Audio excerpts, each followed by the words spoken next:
Hello, everyone. Happy Tuesday. I hope everyone is having a beautiful start to their day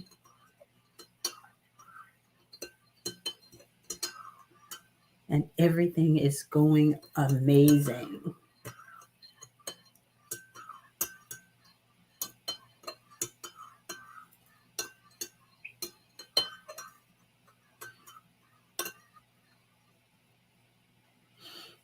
Just going to give people a few minutes to join. And while we are waiting for people to join us,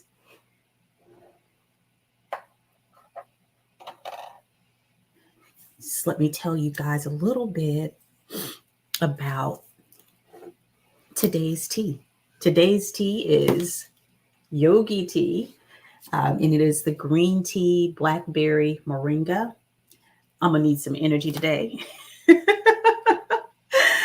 And my mug is Live in the Sunshine. I picked this mug up months ago from Home Goods or Marshalls. And I love yogi teas because it always gives us something inspirational. And it says, when you become part of the universe becomes part of you. I don't know who needed to hear that. But when you connect deeply with the universe on an inner level, not just an external level, the universe becomes part of you. And the funny thing is that we're already interconnected, right?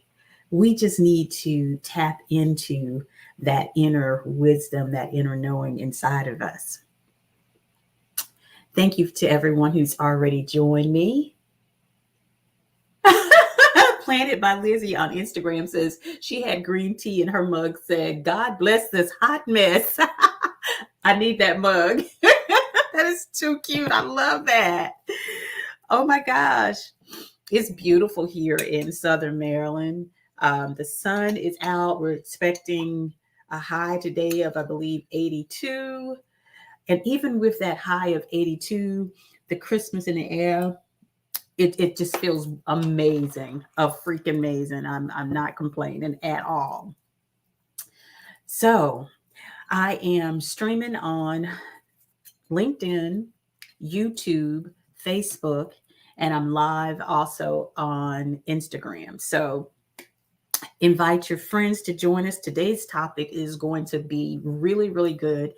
And it's about curiosity and how it shows up when we have experienced trauma. And sometimes we don't even realize we've experienced trauma relative to our curiosity. So we're going to get into that a little bit um, and talk about some interesting things that when I was doing more research on this, that I came up with. And we're also going to talk about where it started, how it continues to show up, particularly in parenting, particularly in the workplace, and even in just relationships. So before we get into it, however, I want to introduce myself because not everybody knows me. I am Coach Tracey. I am a Black liberation coach, and I coach people who identify as women and are Black or are from the African diaspora who are ready to liberate their mind, body, and spirits from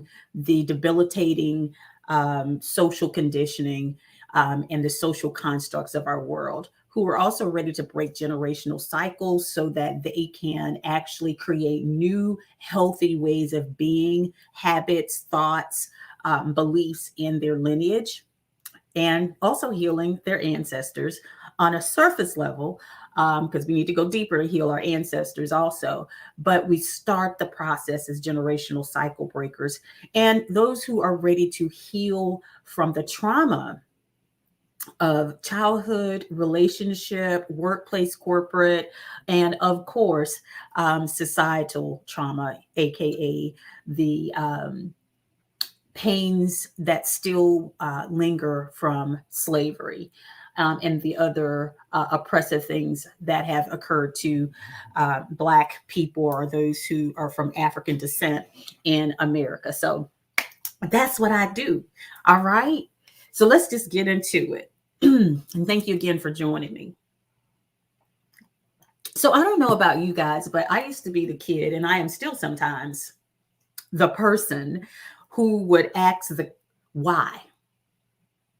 Remember when we were kids and we would be so excited to get a rock, see a leaf, see the daffodils, blow the little, I think that's the daffodil. I'm not sure what that is. And we would ask all the questions because it was just so fascinating to us. Nature, life was so freaking fascinating and we loved it, right? And over time, unfortunately, many of us lost that curiosity. And I want to talk about how that happened because many of us have heard the saying, curiosity killed the cat. And I know I've said it to both of my daughters. They've gotten into things when they were younger. And we said that saying. And when we were younger and before I started this work, I had no idea what I was actually doing unconsciously as a parent. And I know that my mother and her mother didn't either. So let's just get into it. What curiosity is the basis for learning for many, many, many children. The only way we learn how to walk and crawl is that a part of us, we see other people doing it. I'm guessing as a baby, and we just start to try to stand up and crawl and all the things, right? It was that curiosity that propelled us into walking. It's also the curiosity that propelled us into touching something hot. And we learned what the difference between hot and cold was, right? Your mom would say, that's hot, that's hot, that's hot. And we would still stick our hand on it. I remember my daughter got burned, my oldest daughter got burned by an iron because she was curious and she had to be about 2 years old. And she got a burn on one of her little, the inside of her arm. And I was so hurt because one, I felt like a bad mom because I let my baby get burned and I didn't let it happen. She was being curious and things will happen, right?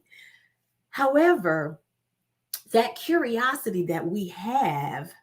Hey, Adil, Aleem over on Facebook or LinkedIn. I can't tell. You're on Facebook. Thanks for joining me. Thank you for Sika Flint. I see that you want to join. And once we're done, I'll let you in, of course, because we did this as a dialogue, not a monologue. So as we grew older and we started talking, because that's when it really, really, really gets to be, and I'm going to use the word annoying for adults because we're constantly asking why, how come, but why. I want to know. We were so curious. And what did we sometimes hear? And I can't speak for every family, but I know even as a parent myself, I have told my children to hush, stop, go somewhere and sit down. How many of y'all have heard that when you were asking your parents when you were a kid and they told you go somewhere and sit down and quit asking all them questions? If you heard that, send them some hearts if you heard that, because I know I heard that. And I also know that I said that to my kids, right? So that's the first part of when our curiosity is dampened. And it is not done intentionally. It is done. Typically, we're busy doing something else. We're working. We've got our mind on something else. We're trying to make sense out of life. We got relationship stuff going on. We got work stuff going on as parents. And we don't intentionally shut our kids' curiosity down. We're simply trying to have a moment, if you will, and we just want them to go somewhere for now. But what happens is because the curiosity in a kid is so rampant and they're so excited about learning nature, what makes a clock tick. They're so excited about why the leaves on a plant are green and all the things. So they're constantly bombarding us. And I won't even say bombarding because that sounds so negative. They're constantly connecting with us and hoping to collaborate with us to learn. That's all they want. because they can only tap into what's going on in this world through our eyes, and we have to teach them. A deal on Facebook says, yeah, I think we project our baggages on our children and often limit their experiences, exactly resulting from curiosity because of this. Absolutely. I love that, because that's exactly what happens. And again, we don't do it intentionally. But what happens is, as our kids grow, they start to ask other kids about things, and they're still curious, but it's minimized just a little bit. But once we get into the school systems, y'all, now that's when things really start to go south. Because when we get into the school system, and our goal is supposed to be to learn, to be educated, right? That's supposed to be the goal. However, when we get into the school system, we are told these things, which squashes our curiosity in many, many ways, especially our Black and brown children, right? We're told to sit still. I don't know if you know it or not, but most kids, heck, most adults can't sit still. Let's just be real on that, okay? So we are told that we have to sit still. We're told to be quiet. We're told to mind your business. Keep your hands off of this. Don't touch that. Stay in your seat. We're told all of the things that we actually were able to do when we were younger, that helped us to explore the world, to learn what it meant to blow in bubbles. How did the bubbles, those simple things, playing with a grasshopper, or trying to catch a butterfly, or trying to understand how coffee and milk mix together and it turns totally different color, right? Mm-hmm. Right? Oh, Delilah Sky says, yes, true. I hate that mind your business because I said so. Shut you down real quick and fast and in a hurry. And if you ain't in a Black family or brown family, you may not know what we're talking about. But that is because I said so. Don't feel like we got to explain anything to our kids, right? Because that's what we were taught. That's what their mothers were taught. And that's what their mothers were taught. But let's dig a little deeper with that, because this curiosity isn't just shut down in the school system. Let's start from the historical parts of where curiosity was shut down, particularly for Black people. During slavery, there was no way you could be curious. Okay? Being curious during slavery could get you killed. Being curious about why someone else's skin looked different than yours, okay? That could get you killed. Being curious by touching something in a store could get you killed. Okay? So when we talk about curiosity in Black kids and why our parents have shown up the way that they are showing up and have been showing up, it's because they are still living from that place of survival that we had to most definitely live in 400 years ago. And I hate to say this, but even to this day, we still have to sometimes live in that mode of safety, because a Black child can touch something. And I can't speak for a brown child because I don't know about brown children, but I know about my two Black children, is that if my Black children went into a store and touched something, and I will never forget, my oldest daughter must have been about 4, because I think I was pregnant with or just had my second daughter. And we went to a grocery store and my daughter wanted a piece of candy. She never said anything to me. She was doing what a child does. And when we got outside, I noticed that she had this little candy bar. And I was like, baby girl, what's going on? You can't, where did you get this candy bar? And she was like, she just grabbed it. I mean, just as innocent as she could be. She was just being a kid. And I did escort her back into the store. and made sure she gave the candy back. And then I actually repurchased it because I knew she had no idea what she was doing. However, our kids don't get the same benefit of a doubt a lot of times. I don't know if you guys heard about the young girl. It was in California years ago. It's been, I think, 20 years since this happened. But she went into a convenience store in California, and she had the money. She bought a orange juice, I think it was, and she'd been in the store numerous times. This was not her first time being in the store. However, that day, I don't know what was going on with her. She went, she got it, she put the thing in her bag, and the woman that owned the store thought she was stealing. She was going into her bag to get the money and coming towards the cash register. The woman pulled out a gun, and no, she didn't just pull out a gun at first, but I think she tried to hit the young girl or something, and the little girl hit her back, and she was like, "I'm trying to pay you. I have money. I have money." Well, in the end, the young girl was shot by the store owner, but the little girl did have the money, and she was killed. So as you can see, the benefit of a doubt isn't always given to Black children. So our curiosity, touching things, wanting to do things, may have gotten stifled a bit because of that, and living in that survival mode. And even now, because speaking to the wrong person, doing the wrong thing, saying the wrong thing, looking the wrong way could get us killed.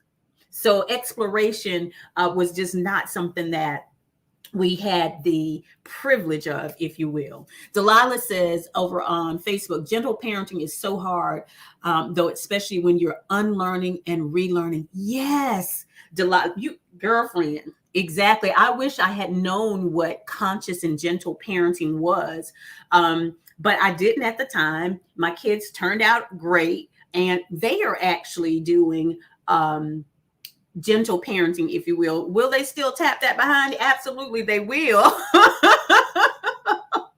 But they're really trying to unlearn the violence of whipping and so forth. But those are some of the ways where our curiosity is stifled. So how does that show up? I'm going to tell you another way, and I don't know if you guys, but I remember going into the store with my mother, my grandmother, and my aunts. And the one thing that we were always told before you even got out of the car, if you were a Black child, look, we going in this store, don't you put your hand on nothing, and don't ask for nothing. Can y'all relate to that?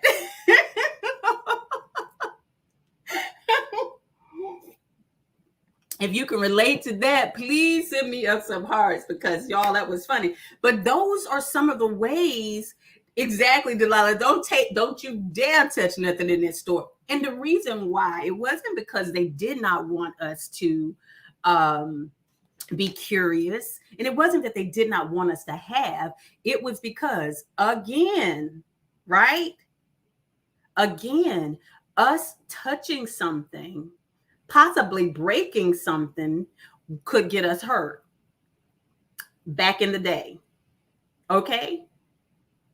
And also because financially, funds may have been tight, and mom was going in that store with a list, and she knew exactly what she needed to get and exactly how much money she could spend. So she did not need or want to feel the pain of not being able to get her babies what they would like. Okay. We didn't understand it then. We just know you better not touch nothing, you better not ask for nothing. Okay. But as we become adults, we learn that. Thank you, everyone who's joined me. Adil on Facebook says, yeah, I remember watching a similar incident being shared on the Trevor Noah show, where a little girl in the U.S. took a Barbie doll or something from the store, and the police officers treated the parents and the kid like they were some criminals while they were still at the parking lot there. A child doing something so innocent. How do we know that maybe the parents did not have the money and the little girl really, really wanted it? And she may have even known that it wasn't the thing to do, but she really, really wanted it because there's so much inequality, so much imbalance when it comes to finances and economics in our world, when it comes between the various races and genders and all of the isms, right? Poor thing. And I hope that she wasn't, well, she was traumatized, I'm sure, and the parents as well. So how does that look? And that's so most of a lot of what we're talking about when we go into the school system and the teachers are telling us and the principals and all the adults are shutting us down, telling us to be still, telling us to sit in our chair and not do anything basically. And also the older you, even in school, you're there to ask questions so you can learn, right? But even in school, we are taught. How many of us have had, if you were an inquisitive kid like I was, and I did ask a lot of questions, even my kids asked a lot of questions. And if you didn't have a teacher who embraced inquiry, embraced questioning, embraced someone questioning assumptions, embrace the thought process of a child, you would get a note that says your child is always interrupted. She always got questions. Nobody else can get a word in. She's this, she's that, he's this, he's that. Right? That is one of the ways also that our curiosity is just squashed, because we're not making room for curiosity in the places where curiosity actually should be welcome and certainly embraced, because now we've got these judgment based tests that actually also separate us and also do not take into account curiosity and things that cannot be measured sometimes, right? So deeply rooted in historical trauma, deeply rooted in a number of other things. And of course, when we talk about it from a testing level, because schools are going to get funding based on how kids perform in the school, now we're talking about it from a capitalism perspective, which also is very deeply rooted in squashing the curiosity and the growth. So how does that look when you become an adult? Your curiosity has been like, no, we ain't trying to hear questions. We're not trying to be, no. Okay, let's talk about that. Well, what it shows up as perfectionism, and which is so very deeply rooted in white toxicity or toxic masculinity, white toxicity is the white S. I don't use that word, but it's deeply rooted in that, because I can't use my curiosity, but I better darn get this right. Okay. So if I don't get it right, and I can't ask questions because now I'm fearful of asking questions, because if asking questions in this day and age implies something so much different than what it should. Asking questions inquires inquisitiveness. Asking questions implies I want to know more. That is what it's supposed to imply. But in our world, especially in corporate America, sometimes even in school systems, it can have it can imply to people that you're not smart enough, you don't know it, you're not experienced. All of the things that make us fearful, all of the things that make us feel as if we're not enough, all of the things that tell us, and I wouldn't even say make us feel it, I would say tell us that we're not enough. Right? Hey, everybody that's joined me on Instagram, Dea and Davita and this girl Roots and God Made Meek and who else? Kristen. Hey, beautiful Sika Flaunt. Thank you so much for joining me over on Instagram. So now we've got this fear of even asking questions. And then we have the nerve, and I'm going to say this just like I mean it. Then we had a nerve to tell people ain't no such thing as a stupid question. I'm going to sip my tea on that. But when I ask a question, particularly our Black and brown people, our questions are ignored, They're dismissed. We're given the short answer, right? So then as a result, we start shrinking. We start not showing up. We start dimming our light. Because now I can't even be curious as an adult. I couldn't be curious as a child, and I certainly can't be curious as an adult. Okay? Autonomy is so discouraged. And because the autonomy is discouraged, that we don't get an opportunity to operate in our true essence. We also don't get an opportunity to operate in our true intelligence.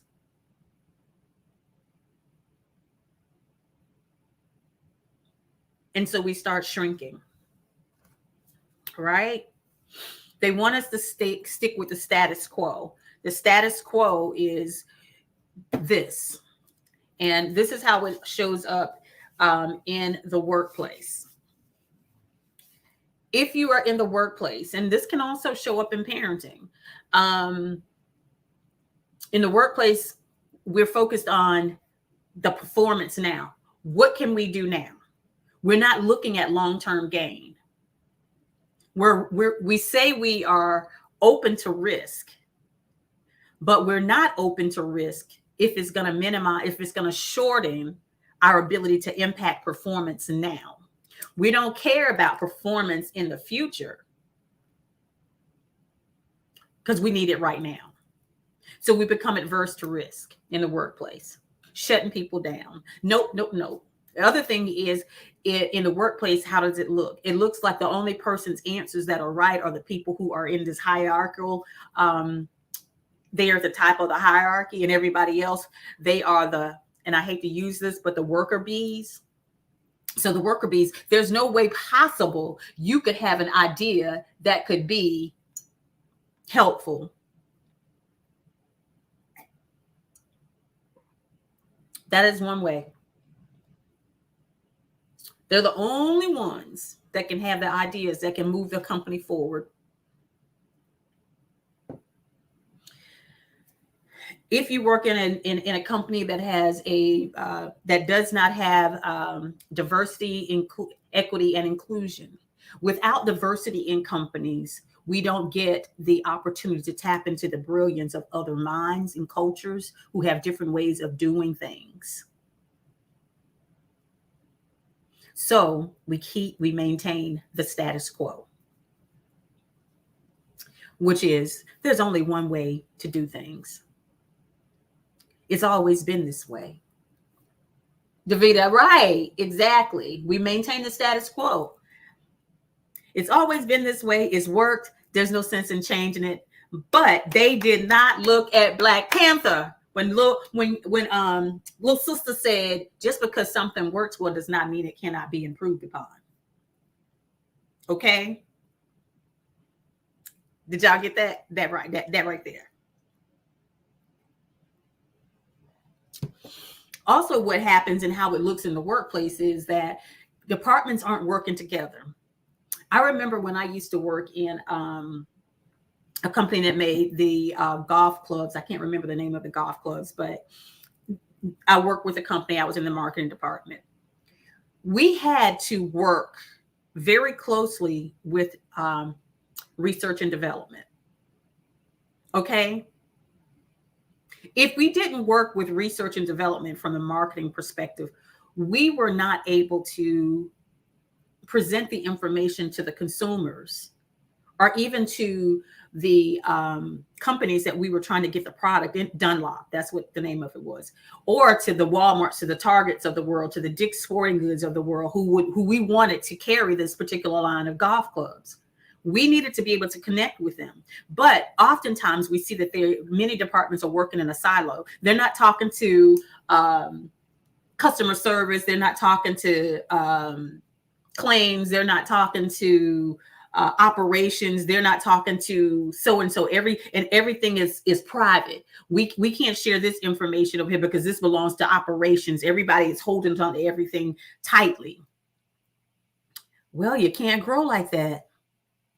None of us are an island to ourselves. We are all interconnected, even in the workplace. Okay. Um, and the last thing I want to say is how it shows up in the workplace. And I would say this is also can show up in parenting. This can show up in relationships, is that failure is never an option. And what we forget is that failure, the only time it's failure is when we don't try something. But certainty is what is desired in the workplace. We're not going to do it if we don't have certainty. And I don't know where that came from, because there is no such thing as certainty. Everything that we do, there is a possibility of failure. And I won't even say failure. I'm going to say that it may not work. Because the only time we fail is if when we don't do something, when we don't attempt to do that thing that scares the heebie-jeebies out of us, right? And that can show up in parenting as well. Now let's talk about the benefits of inviting curiosity and tapping back into our curiosity. First and foremost, inviting curiosity back into our lives, it opens us up to so many different things. But the biggest thing that it does, because curiosity is deeply steeped in shame and judgment, because I'm afraid that I'm going to be judged if I answer a question. I'm afraid that my question is not going to be smart enough. I'm afraid that my question is stupid. I don't want to be shamed and I don't want to be judged. It removes that shame and judgment. And when we invite curiosity back into our own lives, thanks, Davida. Thank you. When we invite curiosity back into our own lives, into the workplace, into parenting, into the school systems, what we also do is we teach a level of compassion, and we receive compassion. Okay. Yes. Davida says, say something that doesn't work rather than failure, because failure that is such a negative connotation.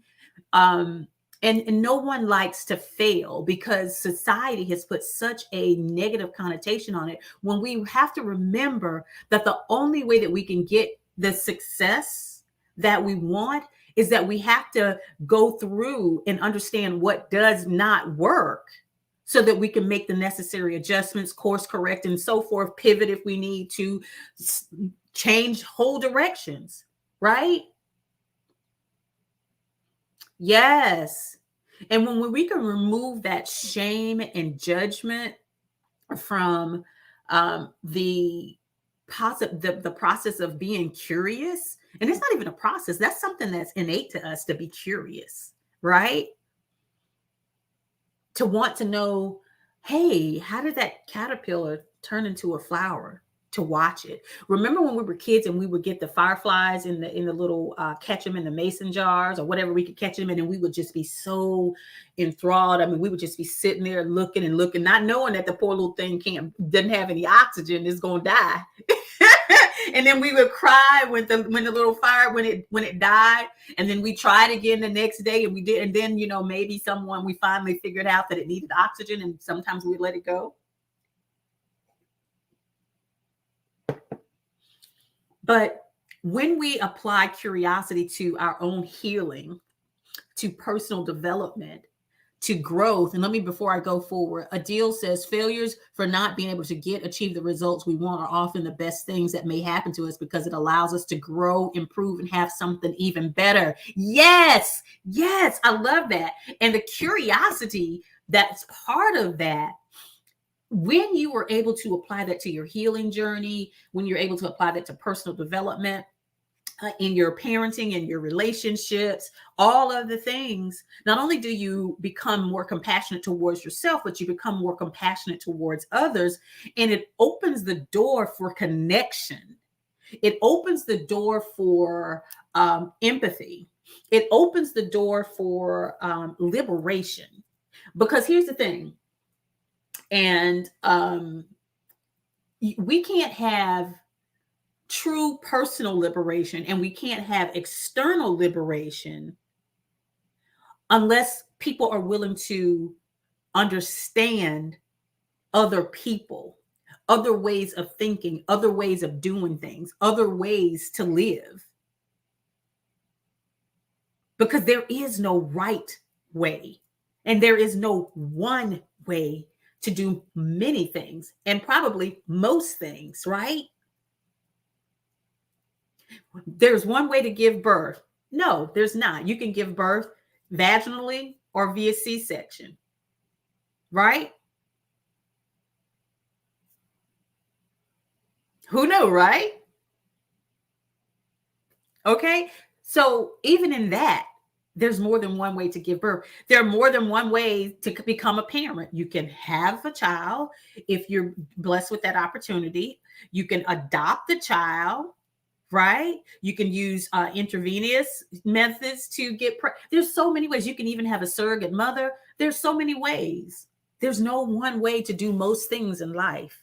But the only way to get to the juicy parts, if you will, and learn the different ways is to be open to the curiosity that will lead you to those new ways of getting and learning things. But it helps us also, curiosity, if we are using it on the healing journey and personal liberation, it helps us to become our authentic self, because now we start asking ourselves, why am I feeling that? Why am I showing up this way? Why am I thinking this way? And getting really curious. Where did that come from? What is that about? And then you can have that compassion with yourself.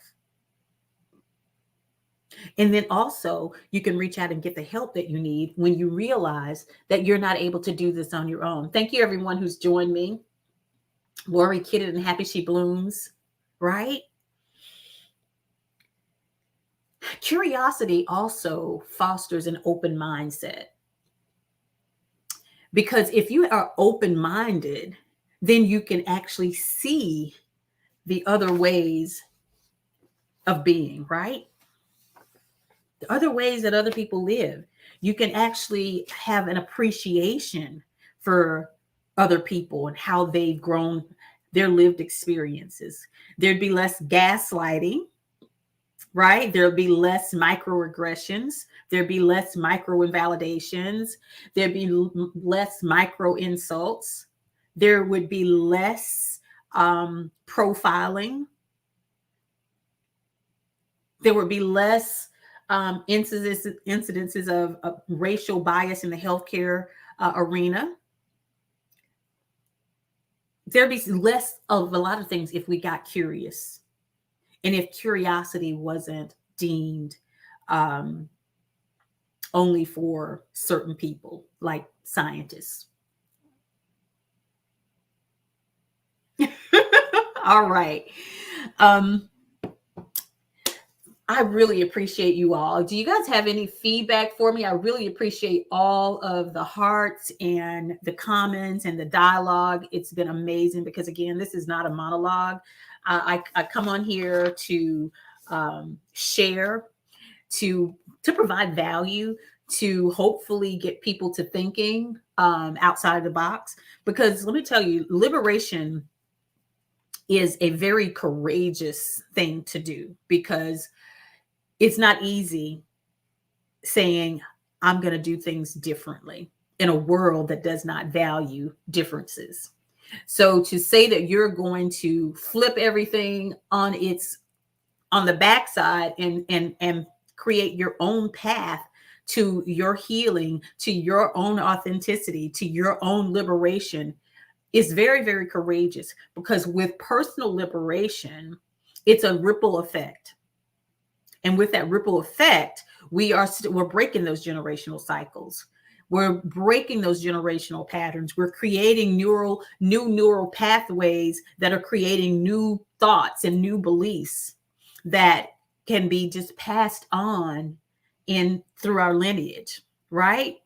But not only just through our lineage, but out into the world at large. Because liberation has to start with the individual. It's not going to happen. If liberation was going to come, it would have already came. Looking at it externally. So we have to get our own personal liberation, one, so that we can actually take our power back, so we can know the truth of who we are. And when we have those things, building that on a solid foundation, then we can go out into the world and restore the social justice collectively and in community. But it has to start with us doing our work first and unlearning all of the social conditioning, unlearning the generational cycles that keep us from living our best life and being our best selves. Adil, thank you so much. Thank you so much for joining me. And please do come back. Next week is every Tuesday. I normally start around 10ish, but today was a little late. But I'm appreciative of you all being here. And I'm actually playing with that time because I'm not sure if 10 is a good time, but show up when you can, show up when I show up. All right. Thank you so much. But if you are ready to get your healing on, especially if you're a Black woman, a highly motivated Black woman who identifies as woman, and it could be non-binary, doesn't matter, as long as you identify as woman, you're Black, and you're from the African diaspora or African descent, I would love the opportunity to pour into you and hold sacred space for you. So if that is of interest to you, DM me. If you are on Instagram, you can click the link in my bio, or you can DM me, whatever is convenient for you. Until next time, I'll probably be live again sometime this week. But until next time, Davida, and I do appreciate when you do get an opportunity to show up. It's so appreciative. Thank you so much. Until the next time we go live and have something to speak about, continue to plant the seeds, you guys, that are going to propel you forward so that you can continue to grow, you can thrive, and you can flourish in this life and become the woman that you want to be, the woman that you know you can be, the woman that God has predestined you to be. We need you. Okay, we need you to show up in all of your glory, in all of your power, in all your authenticity, in all of your intelligence, all of those things. We need you. Okay, so until then, I will see you guys later. I love you guys. Talk to you next week or later this week. Hey, Dan, thank you so much.